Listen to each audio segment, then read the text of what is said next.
ಇನ್ನು ನಾಯಕರ ಪ್ರಚೋದನಾತ್ಮಕ ಹೇಳಿಕೆಗಳು ವಾಗ್ವಾದಕ್ಕೂ ಕೂಡ ಕಾರಣವಾಗ್ತಾ ಇದೆ. ಶಿವರಾಜ್ ತಂಗಡಗಿ ರೋಷಾಗ್ನಿಯನ್ನ ವ್ಯಕ್ತಪಡಿಸಿದ್ದಾರೆ. ಕೊಪ್ಪಳದಲ್ಲಿ ಪ್ರತಾಪ್ ಸಿಂಹ ಅಲ್ಲ ಬಿಜೆಪಿಗರನ್ನ ಗಡೀಪಾರ್ ಮಾಡಬೇಕು ಅಂತ ಅವರು ಹೇಳಿದ್ದಾರೆ. ಬಿಜೆಪಿಗರ ಮಕ್ಕಳು ಗಣೇಶೋತ್ಸವದಲ್ಲಿ ಕುಣಿತಾರ? ಯಾವ ನಾಯಕರ ಮಕ್ಕಳು ಪ್ರತಿಭಟನೆ ಮಾಡ್ತಾರೆ? ಬಡೋರ್ ಮಕ್ಕಳನ್ನ ಪ್ರಚೋದಿಸಿ ಜಗಳ ಮಾಡಿಸ್ತಾರೆ.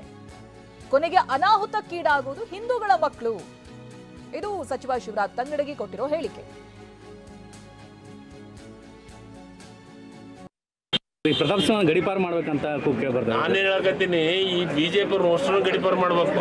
ಹಿಂದೂಗಳ ಮಕ್ಕಳನ್ನ, ಹಿಂದೂಗಳಿಗೆ ನಿಜವಾಗಲೂ ಹಿಂದೂಗಳ ಮಕ್ಕಳನ್ನ ಬಾವಿಗೆ ತಳ್ಳಿ ಬಿಜೆಪಿ ಮಕ್ಕಳು, ಬಿಜೆಪಿಗಿರುವಂಥ ಲೀಡ್ರ್ ಯಾರು, ಬಿಜೆಪಿಗಿರುವಂಥ ಯಾವ ಲೀಡ್ರ್ ಮಕ್ಕಳು ಇದಕ್ಕೆ ಗಣೇಶೋತ್ಸವಕ್ಕೆ ಕುಣಿಯಕ್ಕೆ ಇದಕ್ಕೆ ಹೋಗತ್ತಾರ?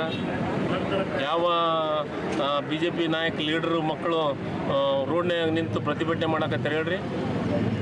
ಬಡ ಮಕ್ಕಳನ್ನ ಸುಮ್ಮ ಪ್ರಚೋದನೆ ಮಾಡಿ ಅವ್ರಿಗೆ ಜಗಳ ಹಚ್ಚೋದು, ಅವ್ರನ್ನ ಆ ಕೆಲಸ ಮಾಡೋಕೆ ಹಚ್ಚೋದು, ಅವರು ಅನಾಹುತಕ್ಕೀಡಾಗೋದು ಹಿಂದೂ ಮಕ್ಕಳು.